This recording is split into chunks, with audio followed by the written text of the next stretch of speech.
Ada beberapa ayat di sini akan disebutkan berhubungan dengan masalah akan ada namanya hari pembalasan. Ada hari di mana kiamat terjadi, artinya habis semuanya. Semua yang kita lihat dan kita tidak lihat di langit, di bumi, di kedalaman lautan, semuanya akan habis. Ada saatnya di mana ajalnya datang, semuanya akan hancur dan terjadilah kiamat. Kiamat ini akan terjadi bila diikuti dengan beberapa tanda-tanda sebelumnya, baik tanda-tanda kecil ataupun tanda-tanda besar. Jadi tanda-tanda kiamat itu ada besar, ada kecil. Tentu kalau tanda-tanda kiamat kecil banyak sekali. Banyak sekali. Di antaranya hadis riwayat Muslimnya juga yang berbunyi, kata Nabi SAW, hitunglah 6 tanda-tanda kiamat. Ini kecil. Lahirnya aku, diutusnya aku, dan meninggalnya aku. Berarti sudah ada 3 dan sudah terjadi. Kemudian akan tersebarnya penyakit taun. Dan ini sudah terjadi zaman Umar radhiyallahu anhu. Terbebasnya Palestina di zaman Umar radhiyallahu anhu, gitu kan. Kemudian pembebasan negeri Persia terjadi di zaman Umar radhiyallahu anhu, berkumpul semua itu.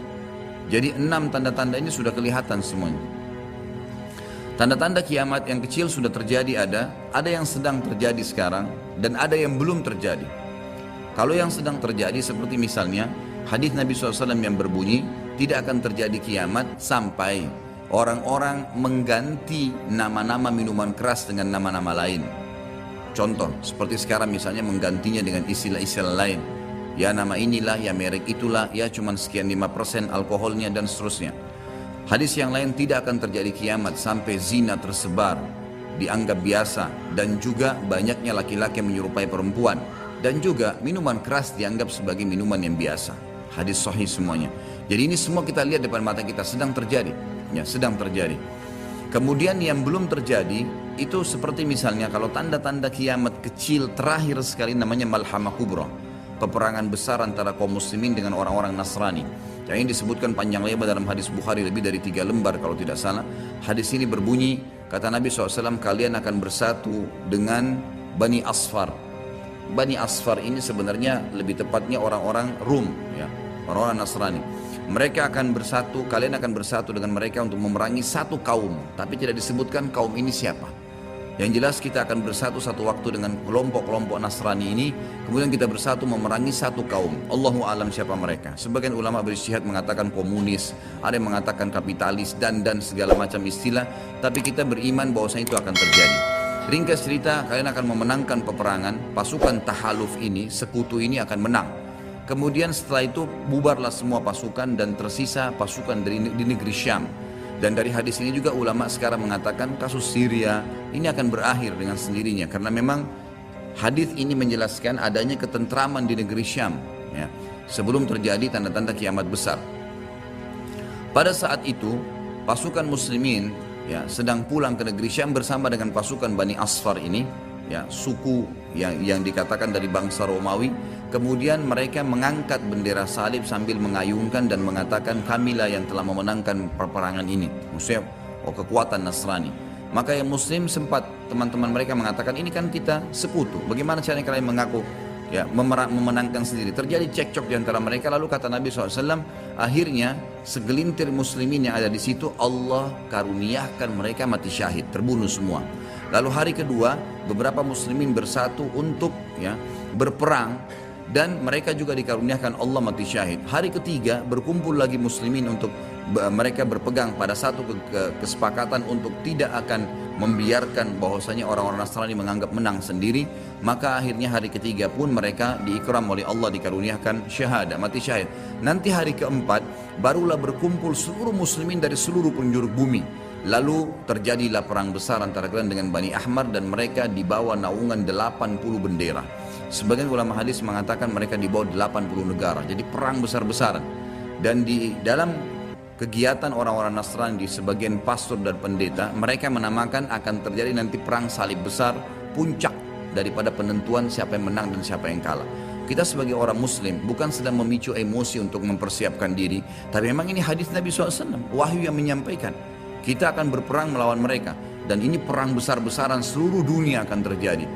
Maka kalian pun akan berperang, tapi tidak disebutkan waktunya berapa lama, sampai pasukan kalian menembus wilayah Rum dan kalian berhasil menjebolkan temboknya dengan takbir dan tasbih, berzikir.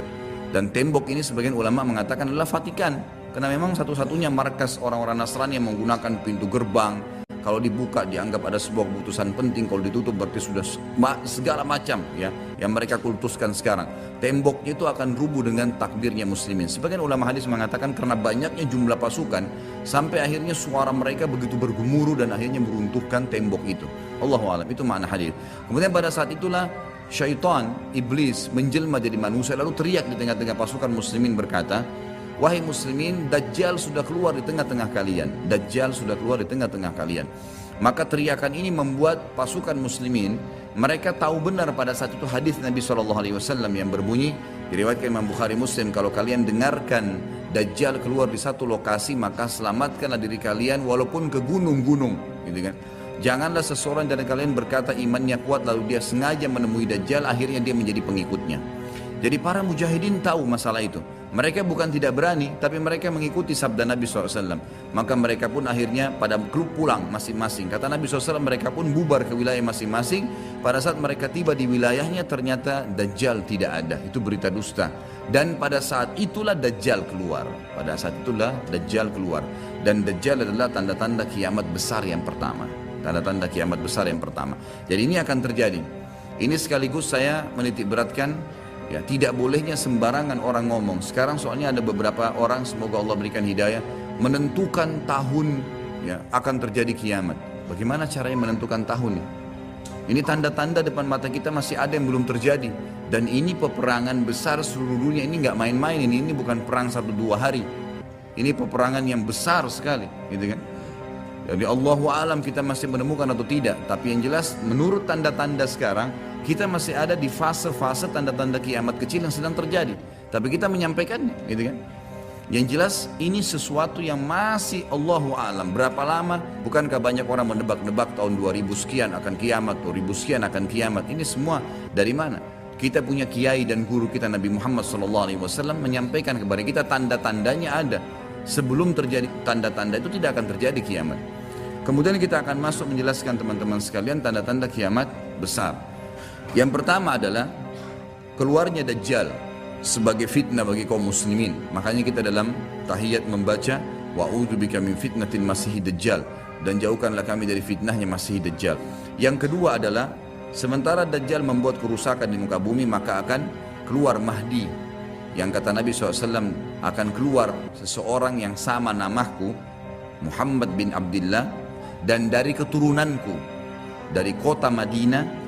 Jadi kan sebagian ulama hadis mengatakan ini kemungkinan dari turunan Hasan. Yang ketiga akan turun Nabi Isa alaihissalam. Pada saat pasukan Mahdi sudah sampai di masjid ya, Menara Putih. Kemudian setelah itu, setelah Isa alaihissalam ya, datang turun kemudian memerangi Dajjal, datang tanda-tanda hari kiamat. Yang keempat adalah Ya'juj wa Ma'juj, dua suku yang dari anak Adam diciptakan oleh Allah Subhanahu wa taala, tapi mereka berbeda dengan kita.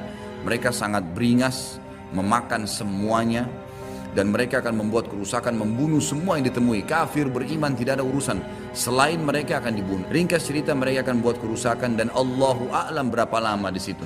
Dan mereka akan mati bukan dengan peperangan dengan kaum mukminin, tapi dengan doa Isa alaihissalam yang berdoa lalu Allah matikan mereka dengan satu kali mati.